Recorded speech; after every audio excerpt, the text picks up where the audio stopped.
Welcome, friends, to another edition of Economic Update, a weekly program devoted to the economic dimensions of our lives: jobs, incomes, debts, our own, those of our children coming down the road. And I'm your host, Richard Wolff. I want to begin today by talking about not the failures of capitalism in terms of preparing for the virus or preparing for the economic crash of our system. No, we've talked about that. I want to talk today about how capitalism also fails at managing these twin overlapping crises. So let's start with the virus. The overwhelming failure there is the failure to test the population to see who has it with symptoms, who has it without symptoms, and who doesn't have it.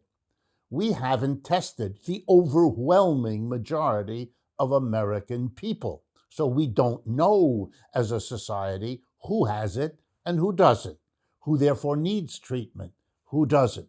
If you want to reopen America and bring people back to work and shop, it would be important to know and to be able to identify who is carrying the disease and who isn't. Make sure those who are carrying it get the best possible treatment in the safest possible way, and to relieve everybody else from worrying that when they go to work and when they go to shop, they will be interacting with people who could infect them. It's a disaster that this system hasn't done that. That's not managing the virus. It's failing to do that, and only underscores the problem when the president or any employer is seen on television urging, or in some cases threatening, people to go to work, and yet being silent on any demand, any mandate that the employer has to provide a safe and healthy workplace, which would require, you got it, testing. Testing by the employer or testing by the government. Somebody in this system has failed to organize the testing. But the failure goes beyond that. A story recently in the Los Angeles Times speaks about, quote, the Wild West of virus testing companies. If you read the story, you will learn that there are many companies in various ways trying to jump on the testing bandwagon. Capitalism to the rescue? No, to the mess. Because here's what that means. Profit is the driver. All these companies want to profit from the desperate Americans who will want to be tested because the system has failed to test them to this point. The employers who want it. There are stories in there of employers buying $300, $400 testing equipment, wildly overpriced, not knowing whether it'll work or not, whether the tests are reliable or not. Instead of a coordinated national focus on solving this problem by giving the priority to testing we all know it ought to have, instead we have the capitalist way. We don't test, and meanwhile we allow profit-driven companies to do who knows what in the way of testing. And when some tests turn out to be false, unreliable, then we're going to have people who don't get tested because they don't believe there's a point in it. The problem worsens itself. This is a failure to manage a social problem, and it is a capitalist failure. That's what has to be understood. Let me turn next to the economic crash. And here the failure is a sort of a different one. I'm going to give you just a couple of examples. Here's the first one. The Federal Reserve has decided to purchase corporate debt. Let me explain what that means.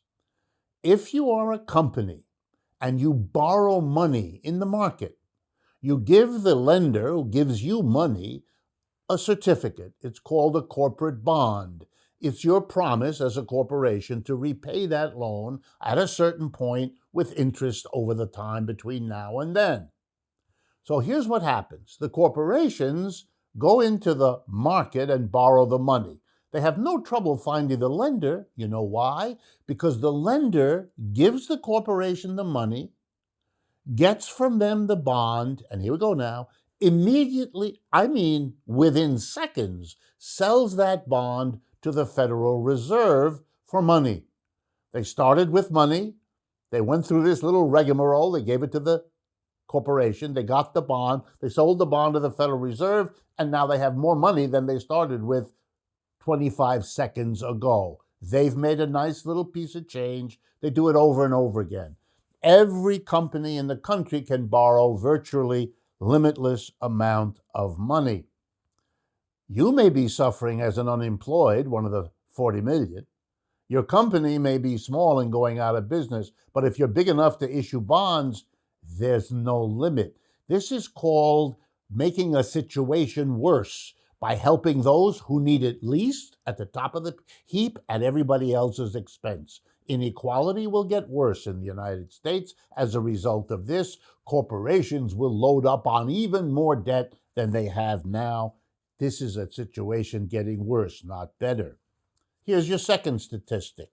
Half of all commercial rents paid by stores, restaurants, and so forth in malls or on streets, weren't paid in May. Almost as many weren't paid in April. Landlords are therefore in a difficulty. They're not getting any money from their tenants, so they can't pay back the banks from whom they borrowed the money to develop the mall or to develop the store that they're leasing to the tenant. You get the picture? Everyone is now going into court, fighting one another. Those who don't want to pay are fighting to be allowed not to. Those who are landlords are fighting to force the money. It's unclear who will win, but here's the point. It's a struggle. Everybody's on their own. If you're rich enough to have the bevy of lawyers, you'll win this one, and you'll screw those who are less wealthy, can less afford lawyers and all the rest. It's what the French call sauve qui peut, everyone for themselves. And here's the punchline. If the working class, white and black, male and female, very skilled, semi-skilled, if that working class doesn't get itself together and mobilize its resources and its people, it will come out on the short end of this game because everybody else is lawyering up to fight out who gets screwed and who gets saved. The reason people joined labor movements in the 1930s, the greatest moment of labor union organizing in American history, is because they understood what I hope you understand. You better organize in political parties, in labor movements, whatever, community organizations, because this is a struggle in which your numbers and the resources you can pool will determine how you come out at the end. Capitalism does not manage its own failures very well, and it's very dangerous to get caught up in those failures without organization to give you the strength you cannot manage on your own. My next update for today has to do with Sam Mendes. In case you don't remember who Sam is, he's a pretty well-known film director.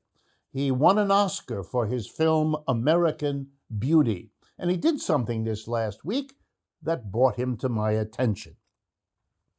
He offered a public criticism of Netflix, Amazon Prime, and others whom he referred to as, in so many words, profiteers from COVID-19. These are companies that are making piles of money as everybody stuck at home uses these services and has to pay for them. And he asked that they either be taxed or give up money to help whom? The theater in London, the teachers of theater in London, because that's where the talent comes from that they make their money off of. And those institutions, the theaters, are shut and they're about to collapse. So he said a small amount of the extra profits made by these big companies could keep alive the theater out of which the talent comes, without which there'd be no Netflix and Amazon Prime to pay for. Nothing has been heard from those companies about them. Here's a general argument that comes out of the Sam Mendes story. If the rich do not help the poor, in the end, they won't be rich very much longer. If those who are making money off of the virus cannot find a way to share some of that with those who are being destroyed by the virus, we're going to have trouble coming into our future. The example is Europe. In the last crash, the Germans went their own way. They didn't help the Greeks, and they didn't help the Spanish. They didn't help the Italians the way they could have. And the division in Europe is one of the reasons Europe has the worst problems these days with struggling competitively with China and the United States, with handling the virus, where it has been terrible. The disunity may be an advantage for the short run, but not for the longer one. Another update. Trump urges the military this last week to dominate, that's his word, protesters. I find this a remarkable idea, to dominate. Dominate is not to solve the problems. People protest because there are problems that aren't being solved. Dominating them doesn't solve the problem. Well, will it make the protests go away? Again, in the short run, maybe. In the long run, never. We tried to dominate in Vietnam. We were defeated. We tried to dominate in Afghanistan. We are now negotiating with the Taliban.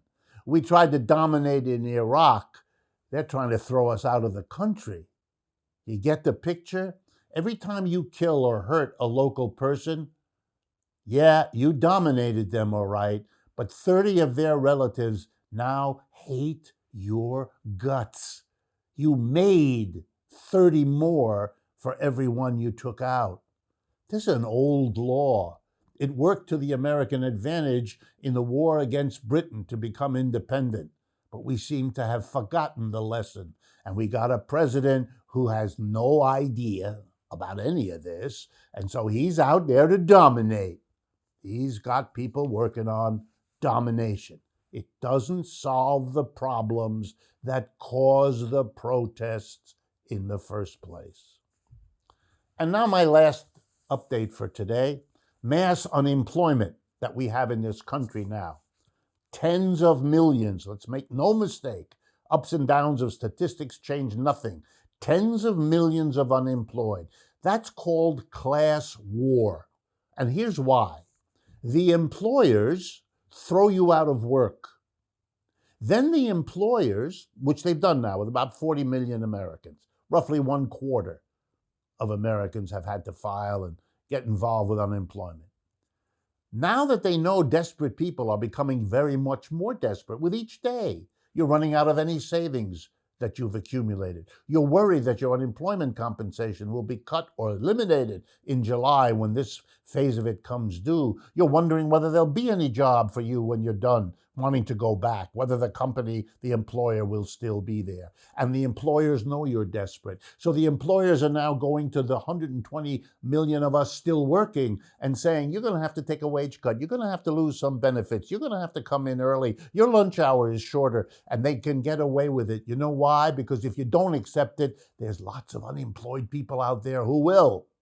So this is an assault on everybody. And that's going to be played out in the next 6 months, unless, again, we get the message. We have to organize to fight, or else we're coming out on the short end.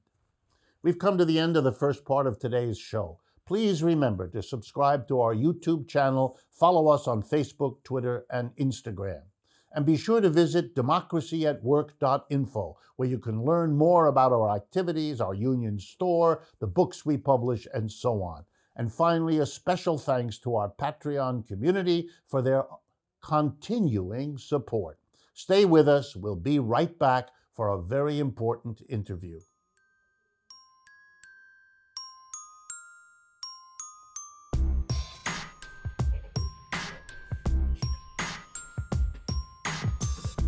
Welcome back, friends, to the second half of Economic Update. It is my great pleasure to welcome to our microphones and to our cameras Jimmy Dore. Jimmy is well known, I think, to many of you, and I hope this program helps introduce him to many more of you. He's a comedian and host of his own show and podcast called The Jimmy Dore Show.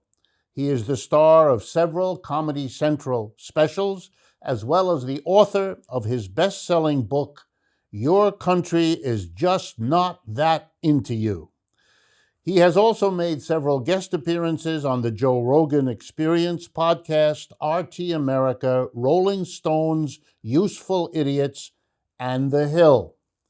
So first of all, let me thank you, Jimmy, for joining us. My pleasure. Thanks for having me. Big fan of your show. Thank you. All right, let's start. I want to get your thinking about some things. I want to start off with what, for this program at least, is an overwhelming fact. 40 million, give or take, depending on how you count, 40 million people have been fired, laid off, whatever words you want, over the last few weeks.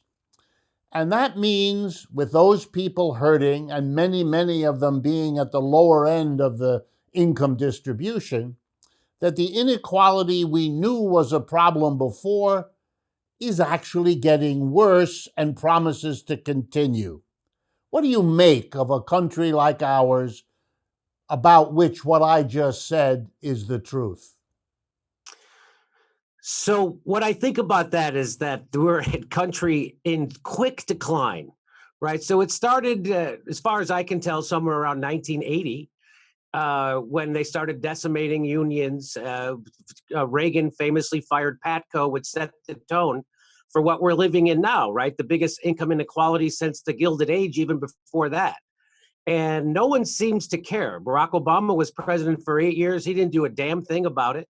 In fact, he made the banks bigger, made the Bush tax cuts permanent, took us from 2 wars to 7, opened the Arctic to drilling twice whenever Shell Oil asked, put fracking pipes underneath this country, and then he allowed cops to crack the heads of peaceful protesters for Occupy Wall Street from coast to coast. And now, when they force everyone's businesses to shut down, the government doesn't even take care of them. So there's many, many ways to take care of this besides the way they did, which was let everybody get fired or laid off, and then they have to apply for unemployment insurance, and then the Small Business Administration is going to, through the banks, give money to the small.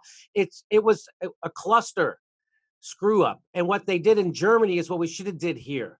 Is they just wire the money into the business's bank account so they don't have to lay anybody off. They keep paying their workers until the government says you can go back to work. So then you just seamlessly go back into the workplace. Now, it's not like that was a secret, that they didn't know that was a plan that they could do. They didn't want to do it. They didn't, not only that, they didn't give us health care at the beginning of a pandemic. We're in a pandemic and they don't immediately give people health care. What kind of a government does that? Well, in the words of Dylan Ratigan, a rapacious oligarchy.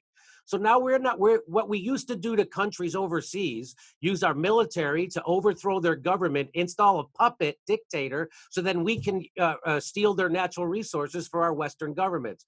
Well, we didn't do that here in the United States. We didn't need a military to overthrow our government because our government's already been captured by corporations. It's the corporate capture of our government. And the Princeton study revealed years ago that we don't even live in a democracy anymore. What we do live in is an oligarchy. Well, I would say a rapacious oligarchy. And people are, what you're seeing now happening, this social phenomena was predicted the day they passed the CARES Act.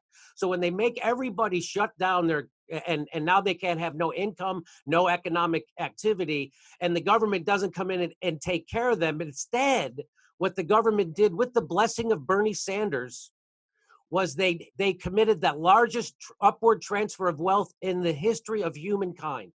And they had practiced doing this in 2008. It took them months to do it. So what that was a big transfer of wealth upward again.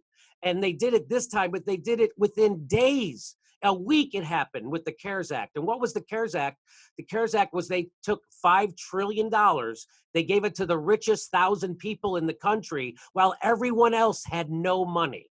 And so so now while all the assets are depressed, there's only a handful of people who have all this money, and they're going to go buy up all these distressed assets that are now devalued. And then when the rest of us start to get money again, all those prices are going to be reinflated. So this is going to, again, explode the income inequality.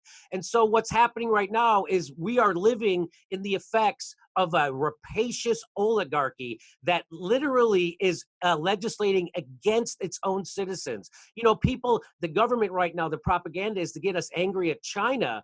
And if you know anything about the economics of China and the United States, China didn't set up this system. We set this up. Capitalists in America set up a system where we would outsource our manufacturing to slave labor, and then they would get a tax cut for it because their government is captured by those same corporations. So that's what we're living. So that's what it makes me think. We don't have to have 40 million unemployed. We don't have to have people without health care. We are rich enough to take care of all of this. And I think the fact that people are catching on to that is why they're in the streets right now. All right, Jimmy, two connected questions flowing directly out of what you said. First question, will Trump, the GOP, and the Democrats that are working with them in the government, will they be able to get away with all of this? Will the American people accept everything you just said? Or are these protests that we've seen in the last 10 days, are they the beginning of a genuine opposition? And before you answer, where in all of this would you locate the Democratic Party making the decision to have Joe Biden their candidate in the election? I do not. So when this COVID virus pandemic hit and we became aware of it, and it was predicted by Dylan Ratigan on my show, and we all agreed that they were going to have to do Medicare for all and a UBI. And I asked Dylan at the time, like, well, why would they do that? They hate that. And he said, well, they're out of options. Well, it turns out there was another option. The other option was let people go without health care or money. And now you're seeing the result of it. And their answer to this is Joe Biden. And it's so amazing to me that Bernie Sanders ran for president in 2016, was cheated by the DNC and Hillary Clinton. Unbelievable corruption in the DNC primary. Bernie Sanders didn't do a damn thing about it. And then for 4 years, didn't organize against the DNC. He organized for them. He was their political outreach. So what his job was to go get progressives and bring them into the Democratic Party so then the party could squash them. Instead of what Bernie Sanders should have been doing was using these 4 years to build a force outside the Democratic Party to actually be to pull them left or to be an alternative to them. So what Bernie Sanders was doing was actually making sure a third party didn't organize and didn't foment. And so now the Democrats have Joe Biden. Joe Biden is the reason we have Trump. I don't know. The reason why the prison population exploded, Joe Biden. The reason why we have a deregulation of the banking system, which created 8 million people getting kicked out of their house in the last recession, that was Joe Biden.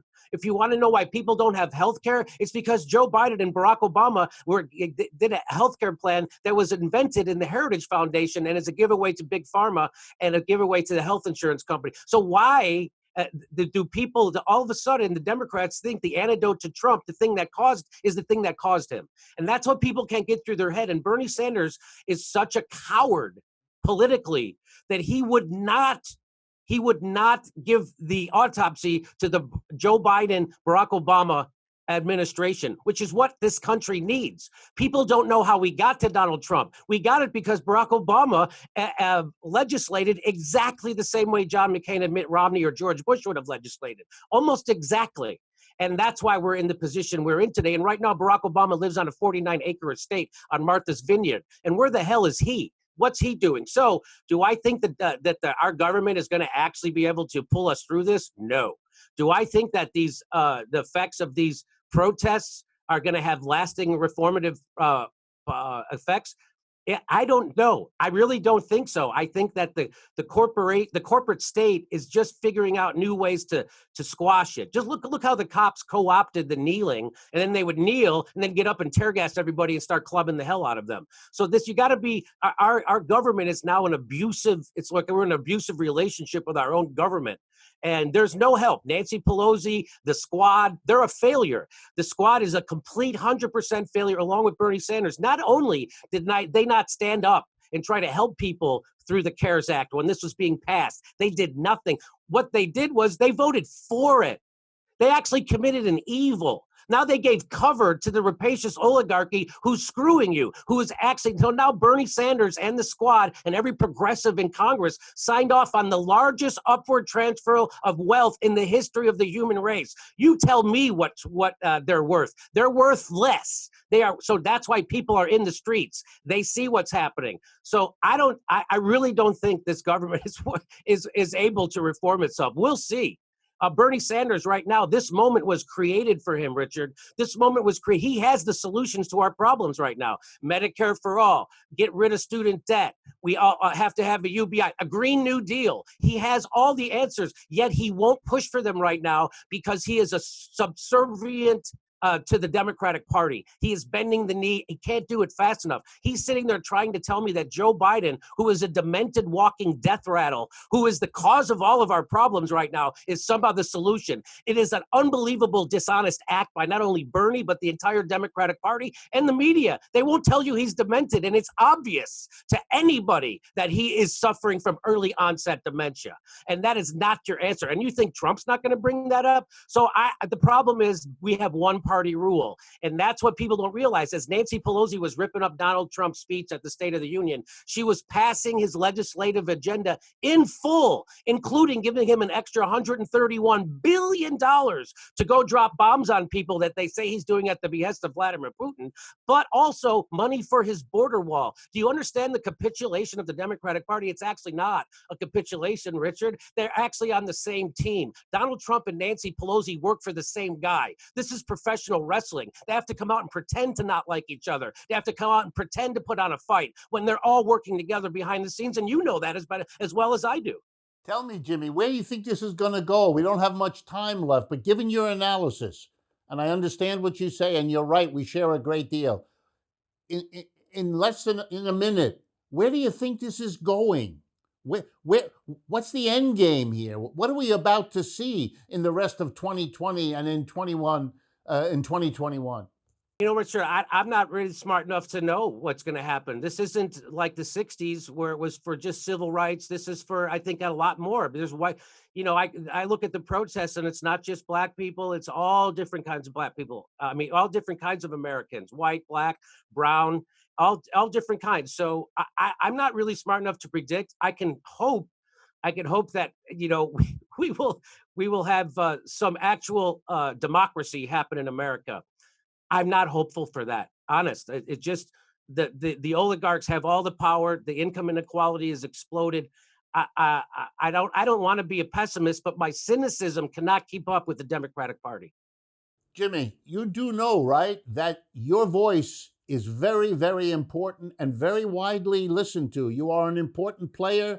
You are a part of the critics that are willing to say the things that have to be said that the others are afraid of. So that's why we wanted you on the show, and that's why I hope people listen to and deal with the kinds of positions you take. That kind of criticism, all too scarce.